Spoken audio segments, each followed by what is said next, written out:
Monsieur Bernochet, vous êtes au courant, nous parlons des événements qui se sont précipités en République démocratique du Congo. Alors, Oui, on va tout de suite au but.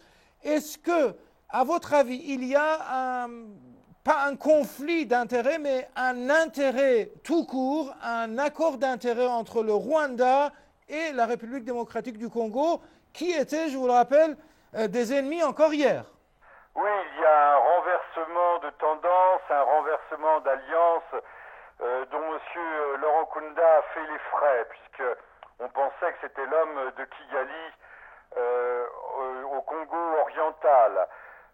Tout cela, il faut le réinterpréter de façon plus large. Et je pourrais le faire au regard des déclarations qui ont été assez précises de la part du président français lors de sa présentation de vœux au corps diplomatique. Il a fait une mention spéciale de la crise récurrente donc au Congo, en RDC et dans l'Afrique des Grands Lacs. Or, on peut penser que ce rapprochement entre Kigali et Kinshasa entre dans le cadre d'un plan. Alors, il y aurait aujourd'hui un plan Sarkozy-Kouchner, mais qui ferait écho à un plan américain, celui d'Herman Cohen, plan qui prévoit au fond une sorte de condominium rwando-congolais sur les 4 provinces du Congo oriental. Alors on met beaucoup l'accent ici en Europe, et c'est le cas de M.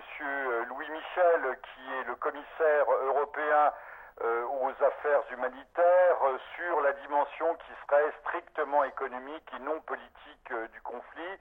Cela resterait à voir. Je pense que les choses sont plus complexes, mais ce condominium pour l'exploitation des ressources du Kivu encore une fois, ressortirait de ce plan de M. Herman Cohen, qui a été élaboré aux alentours des années 98-97, un plan qui d'ailleurs se trouve actuellement sur le bureau du président Obama. Alors je ne sais pas si le président Obama mettra ce plan en œuvre, mais il en ressortirait une exploitation commune, une mise en commun des richesses, encore une fois, des 4 provinces du Congo oriental, et une exploitation commune.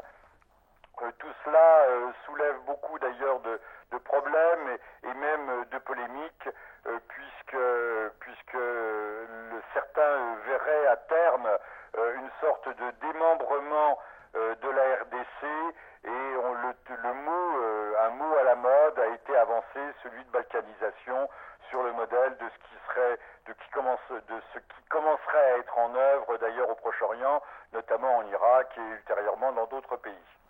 Monsieur Bernochet, très rapidement, parce que nous manquons toujours de temps malheureusement au cours de cette émission, très rapidement, si je vous comprends bien, ça veut dire que cela dépasse le cadre bilatéral et on vise sur un plan plutôt international les ressources souterraines et minières de l'Est de la République démocratique du Congo, qui, je le rappelle aux nos Effectivement, très auditeurs, largement, encore une fois, le plan de M. Herman Cohen, qui a été, je le rappelle, vice-secrétaire d'État aux affaires africaines, sous le président Bush père. Son mandat s'était achevé en 1993, viserait à créer une sorte de marché commun entre un certain nombre d'États de l'Afrique des Grands Lacs, qui comprendrait évidemment la RDC, qui comprendrait le Rwanda, le Kenya, la Tanzanie et le Burundi.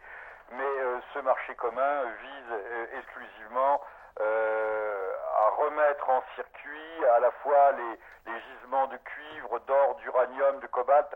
Tout le monde comprend bien que c'est une région tout à fait de première importance du point de vue géoéconomique, géostratégique, et qu'il y a là d'ailleurs que le camp occidentaliste, je n'ai pas dit l'Occident, mais le camp occidentaliste, aujourd'hui euro-atlantique, viserait à étendre le contrôle, on ne va pas dire l'appropriation, mais le contrôle sur ces richesses qui sont extrêmement importantes pour lui et à concurrencer la présence chinoise.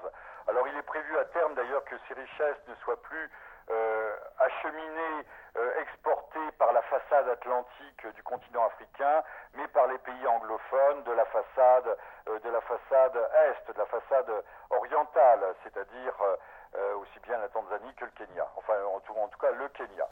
Voilà, on a véritablement des grandes manœuvres qui n'apparaissent pas quand on regarde proprement dit les renversements d'alliance dont vient de faire les frais M. Laurent Kunda, qui aujourd'hui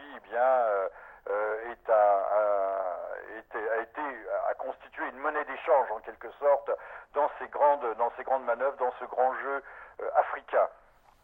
Monsieur Bernochet, merci infiniment d'avoir consacré quelques minutes de votre temps précieux à notre émission et merci des explications que vous venez de nous donner. Et bonne journée à vous, monsieur, et bonne semaine. À vous également, et je pense que ce sont des explications qui mériteront par la suite d'être étendues et approfondies. Absolument. Merci beaucoup, monsieur. À très bientôt. Au revoir.